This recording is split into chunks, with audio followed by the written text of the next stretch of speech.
UP के लखीमपुर खीरी में हुई हिंसा का असर उत्तराखंड में भी देखने को मिला है। यहां भी किसानों के साथ हुई घटना को लेकर सियासी पार्टियों ने विरोध जताया है।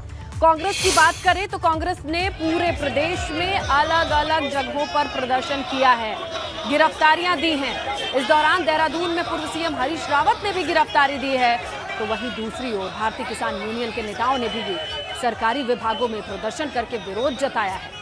कुल मिलाकर प्रदेश भर में विरोध प्रदर्शन की अलग अलग तस्वीरें सामने आई हैं, जिसमें आप नाम ले तो देहरादून, हरिद्वार, उत्तरकाशी, खटीमा, पौड़ी, रुद्रपुर के नाम सामने आते हैं, जहां से तस्वीरें आई हैं। कई प्रदर्शनकारियों ने तो गिरफ्तारी दी है, तो कहीं पुतला फूंका गया है।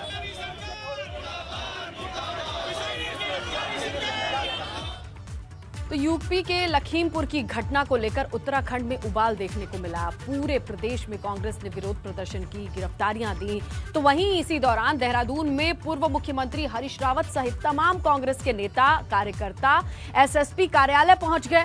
विरोध प्रदर्शन करते हुए यूपी और केंद्र सरकार के खिलाफ नारेबाजी की। इस दौरान प्रदर्शन कर रहे हरीश रावत को हिरासत में लिया गया।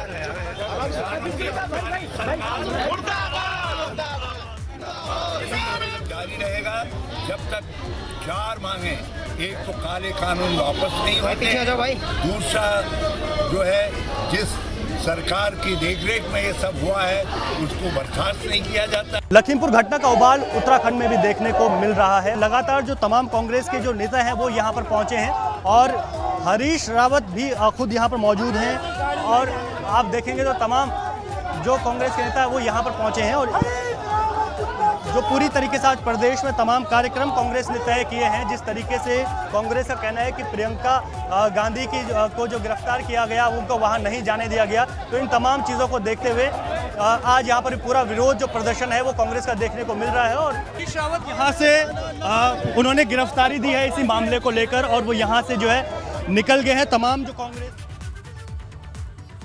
सिर्फ देहरादून ही नहीं, लखीमपुर खीरी में हुई घटना को लेकर अल्मोड़ा में भी कांग्रेस का प्रदर्शन सामने आया।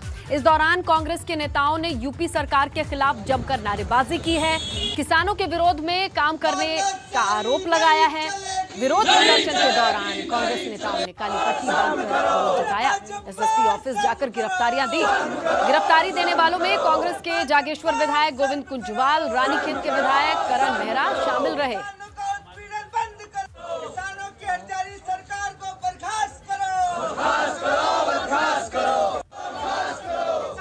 और हम साफ शब्दों में कह सकते हैं कि इस तरह की हत्यारी सरकार जब तक देश से नहीं हटेगी ये देश बर्बाद हो जाएगा। इसलिए आज जरूरी है कि सरकार को देश से हटाने के लिए हम सब ने संघर्ष भी करना है, संकल्प भी लेना है और हटाने का प्रयास भी करना है, ताकि हमारा लोकतंत्र बच सके।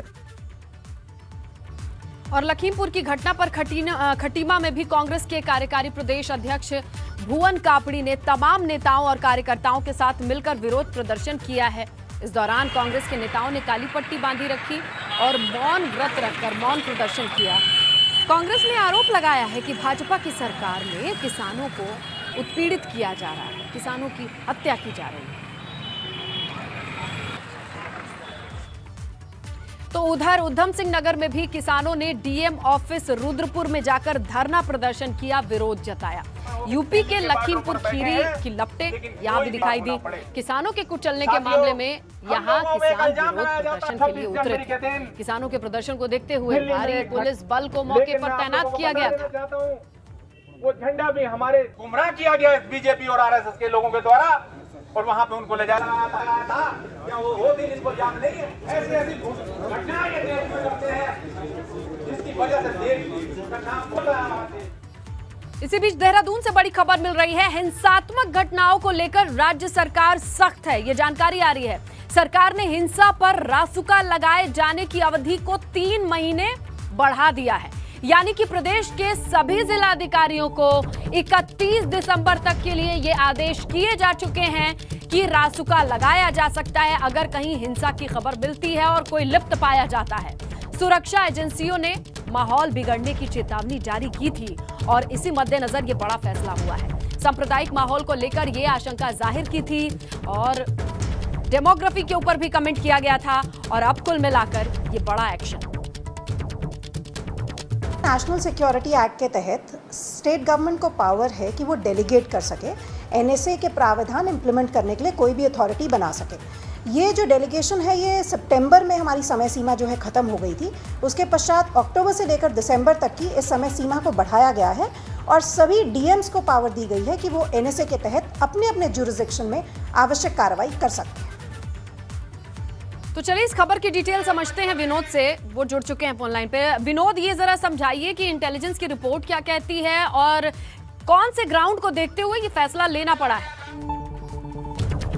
देखिए स्नेहलता, वैसे तो राज्य सरकार के पास ऐसे इनपुट पहले से ही थे कि आखिरकार उत्तराखंड के कई ऐसे जगहों पर, स्थानों पर सांप्रदायिक माहौल बिगड़ सकता है। राज्य सरकार की ओर से आदेश भी दे दिए गए थे, लेकिन अब एक इसमें इनपुट ये है कि अब राज्य में 3 महीने के लिए राशिका को एक्सटेंड कर दिया गया है, यानी बढ़ा दिया गया है, जिसके चलते ये भी जरूर जानकारी मिल रही है कि कल रात 12 बजे से लेकर ऊर्जा कर्मियों की हड़ताल होने जा रही है, जिसको लेकर अगर इस तरीके के प्रदर्शन यहाँ पर देखे गए कर्मचारियों की तो उन पर रासुका लगाने की भी बात सामने होगी। हालांकि अभी थोड़ी सी मंथन शासन स्तर पर मुख्य सचिव और सचिव ऊर्जा के साथ में ऊर्जा कर्मचारियों का एक प्रतिनिधिमंडल गया है, बातचीत होगी आखिरकार किस तरीके से निष्कर्ष निकलेगा। लेकिन उससे ठीक पहले राज्य में रासुका की 3 महीने की अवधि और बढ़ा दिया गया है और वैसे तो लगातार रासुका राज्य में प्रभावी रही है, लेकिन 3 महीने के लिए और एक्सटेंड कर दिया गया है और इसके साथ साथ जिला अधिकारियों को और सशक्त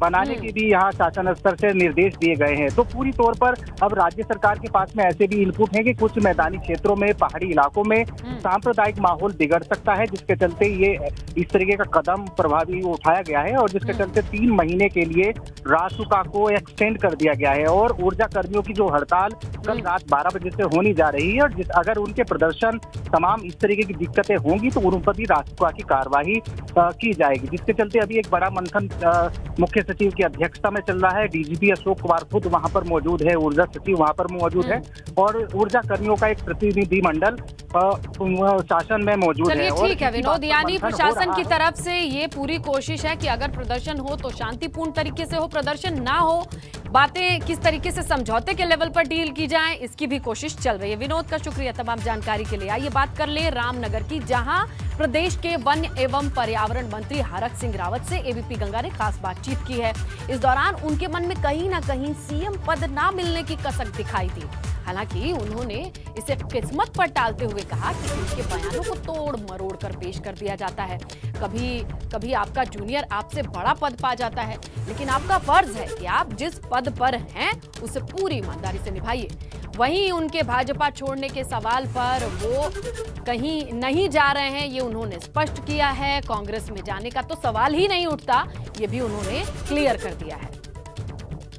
मैंने जो जिस परिप्रेक्ष्य में जो चीज़ बोली जाती है, ये हमारा दुर्भाग्य है कि लोग उसी जिस परिप्रेक्ष्य में जो बात बोली जा रही है उस परिप्रेक्ष्य में लेने के बजाय जिसका मन जिस पे फिट करना होता है उस पे फिट कर देता है। सर, हरक सिंह रावत इतने पुराने राजनीतिज्ञ हैं, इतने सीनियर हैं, लेकिन आपके जूनियरों को मुख्यमंत्री बना दिया गया भाजपा में, चाहे वो तीरथ सिंह रावत हों, त्रिवेंद्र सिंह रावत हों या फिर अब उनसे जूनियर पुष्कर सिंह धामी हो। कहीं ना कहीं एक पीड़ा तो मन में है। बहुत जूनियर लोगों को मौका मिल जाता है अब ये, लेकिन इसका मतलब ये थोड़ी कि काम अपना काम, पद कोई बड़ा छोटा नहीं होता है। आप जिस जिम्मेदारी, जो भी जिम्मेदारी समाज आपको दे, ईश्वर आपको जो भी जिम्मेदारी दे, प्रकृति आपको जो भी जिम्मेदारी दे, उस जिम्मेदारी को हम कैसे निभाते हैं ये महत्वपूर्ण है। 2022 को लेकर के क्या मन बना रहे हैं सर पार्टी छोड़ने का, उसमें कितनी सत्यता है? देखिए, इसमें कोई सच्चाई नहीं है, कोई अफवाह है, सिर्फ अफवाह है। और अफवाह के लिए न अफवाह का कोई न सिर होता है न कोई पैर होता है। और मैंने कहा नहीं कि न 9 मन तेल होगा न राधा नाचेगी, जिसका कोई बात ही नहीं हुई है, किसी कोई बात नहीं हुई है, इन सब चीज़ों को मतलब नहीं है। और उधर रुड़की पहुंचे भाजपा प्रदेश अध्यक्ष मदन कौशिक ने 2022 विधानसभा चुनाव को लेकर रणनीति पर चर्चा की। इस दौरान उन्होंने कहा कि विपक्ष की भूमिका बनाने में राजनीतिक दल नाकाम रहे तो वहीं भाजपा अपने विकास कार्यों के दम पर चुनाव लड़ेगी। मदन कौशिक ने दावा किया कि इस बार प्रदेश में भाजपा की पहले से ज्यादा सीटें आएंगी और उनके साथ विजय मिलेगी। साथ ही इस दौरान भाजपा प्रदेश अध्यक्ष ने धार्मिक स्थल पर धर्म परिवर्तन को लेकर की गई तोड़फोड़ पर कहा कि ये किसी भी सूरत में बर्दाश्त नहीं किया जाएगा।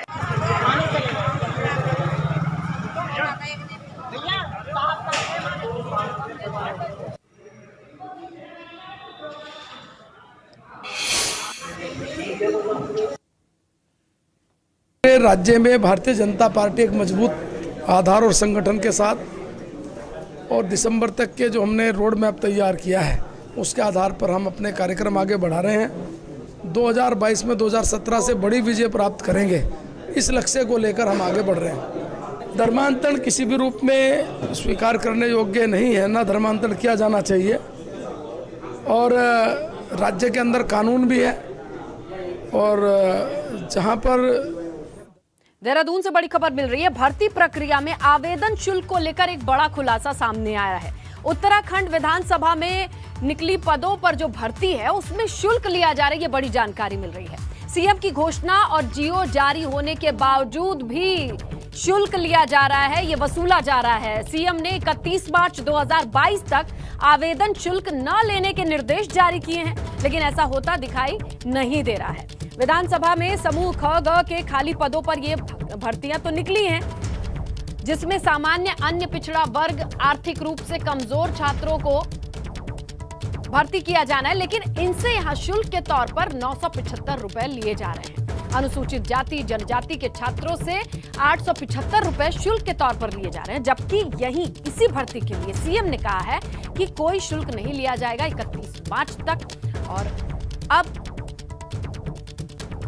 शुल्क लेने की खबर आई है। ये भी जान लीजिए कि प्रदेश में आने वाले दिनों में बिजली का संकट गहरा सकता है, क्योंकि 6 अक्टूबर से ऊर्जा कर्मचारियों ने हड़ताल का ऐलान कर दिया है। बिजली कर्मियों की 14 सूत्री मांगे हैं और इन्हीं मांगों को लेकर वो हड़ताल पर जाने की बात कह रहे हैं। All India power engineering federation के अध्यक्ष हैं सर्वेश दुबे। उन्होंने उत्तराखंड के बिजली कर्मचारियों की इस हड़ताल का समर्थन किया है। देखिए, आरोप ये है कि प्रदेश के ऊर्जा मंत्री ने 27 अगस्त की मीटिंग में मांगों को पूरा करने का वादा कर दिया गया था, लेकिन अभी तक एक भी मांग पर कोई सहमति बन ही नहीं पाई। बिजली कर्मियों की मांगे, जिसमें एसीपी का लाभ, उपनल कर्मचारियों का वेतन, अन्य सुविधाओं की मांग, पुरानी पेंशन व्यवस्था लागू किए जाने की मांग, ऐसी 14 मांगे शामिल हैं। आश्वासन तो दे दिया गया, लेकिन जमीन पर कोई काम नहीं हुआ और इसे देखते हुए अब बड़े हड़ताल की चेतावनी है। हड़ताल हो रही है। बिजली की हड़ताल में ठेकेदारों से कर्मचारियों को मांग लेना, अप्रशिक्षित लोगों को जो मशीन पर जिन लोगों ने काम नहीं किया है उनको सीधे वॉक-इन इंटरव्यू के माध्यम से उनके हाथ में मशीनें सौंप देना।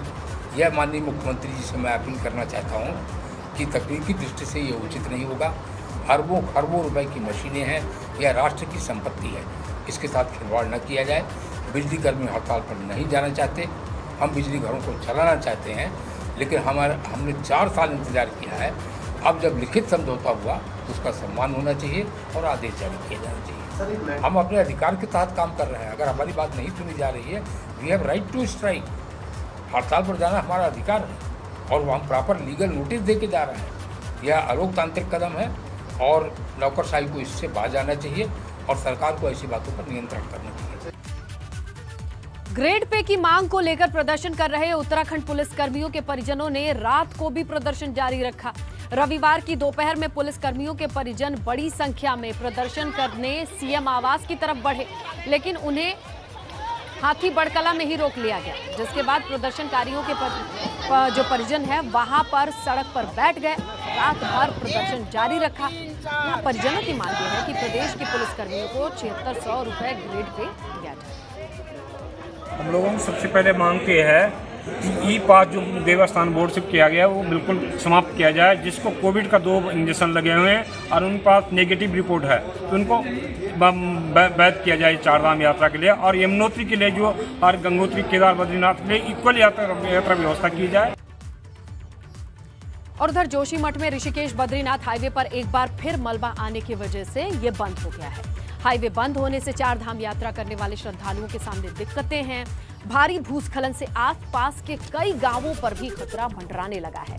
सड़क के दोनों ओर दर्जनों वाहनों की लंबी कतारें देखी जा रही हैं। तो देखिए, ये मौसम अभी भी मुफीद नजर नहीं आ रहा है क्योंकि मलबा गिरने का सिलसिला अभी भी जारी है। आज फिर मलबा गिरने के बाद ये रास्ता बंद हो गया। दोनों तरफ लंबा ट्रैफिक जैम है। सामने है चार धाम यात्रियों के सामने दिक्कतें कि रास्ता कैसे पार होगा।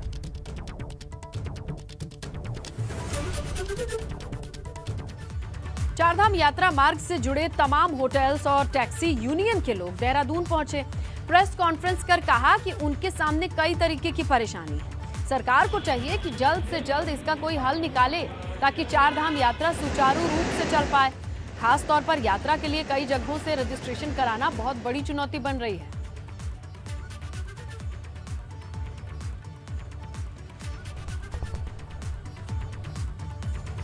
लेफ्टिनेंट कमांडर अनंत कुकरेती का पार्थिव शरीर उनके घर जोगीवाला के गंगोत्री इनक्लेव पहुंचा।